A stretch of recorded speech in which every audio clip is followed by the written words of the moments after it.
पूजन्ते सर्वास् तत्र फलाः क्रियाः। या संस्कृत सुभाषिताचा अर्थ म्हणजे जेथे स्त्रीचा सन्मान केला जातो तेथेच देवदेवता आनंदाने रमतात, परंतु जेथे स्त्रीचा सन्मान केला जात नाही तेथे सर्व कार्य नेहमी अयशस्वी होतात। तर आज 8 मार्च म्हणजे जागतिक महिला दिन। तर सर्वप्रथम आयुष्याच्या प्रत्येक टप्प्यावर आई, बहीण, पत्नी तसेच लेकीची भूमिका साकारणाऱ्या तमाम महिलांना जागतिक महिला दिनाच्या हार्दिक शुभेच्छा।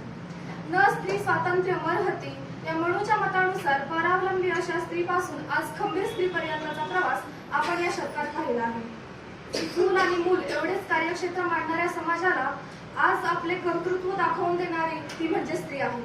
जिच्या हाती पाळण्याची दोरी ती जगातील उद्धारी असं म्हटलं जातं, तर या उक्तीनुसार आज सुसंस्कृत संवर्धनाचे कार्य मोठ्या हिमतीने करत आहे। स्वातंत्र्यपूर्व काळात राणी लक्ष्मीबाईंसारख्या अनेक स्त्रियांनी मोठमोठे लढे दिले आहेत आणि आज देशाला स्वातंत्र्यही मिळाले आहे। आता स्त्रीचे कर्तृत्व क्षेत्र फक्त स्वयंपाकघरापुरतेच मर्यादित राहिलेले नाही। आज स्त्री नोकरीला बाहेर पडते तर पुरुषांच्या खांद्याला खांदा देऊन अर्थार्जनात हातभार लावते।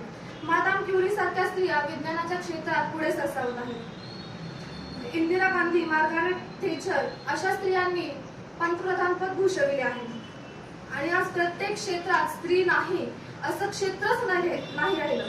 अनेक स्त्रिया नोकरीसाठी बाहेर पडतात, परंतु त्यांचं घरचं जे काम आहे ते कमी झालं आहे असं मात्र नाहीये। पालक म्हणून मुलांची जबाबदारी घेणं किंवा इतर काही कामं म्हणा ती कमी झालेली नाहीयेत। स्त्री ही कुटुंबाच्या केंद्रस्थानी असते। आता आरक्षण हे स्त्रियांसाठी आहे म्हणून त्याचा उपयोग स्त्रियांसाठी झाला पाहिजे असंच आहे ना, परंतु प्रत्यक्षात मात्र जे नको तेच घडताना दिसत आहे। आता नको ते म्हणजे काय हे लक्षात घ्या। 33% आरक्षण कोणासाठी तर स्त्रियांसाठी। आज आपल्या देशात विविध क्षेत्रात स्त्रिया असल्या तरी त्यांच्या आरक्षणाचा चांगला व विशिष्ट उपयोग झाला आहे का तर ते दिसतच नाही। उदाहरणार्थ राजकारणामध्ये पद स्त्रियांकडे असले म्हणजे तिथे वर्चस्व आढळते ते म्हणजे पुरुषांचे। ग्रामपंचायत सरपंच स्त्री असली तरी तिथे पुढाकार मात्र तिच्या पतीचाच असतो, तिला मात्र फार महत्त्व दिले जात नाही। मग या आरक्षणाचा फायदा तरी काय आहे?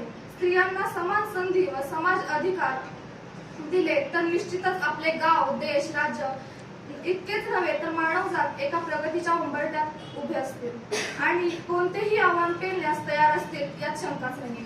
जाता जाता मी एवढे नक्कीच म्हणेन, स्त्री सुद्धा एक मनुष्य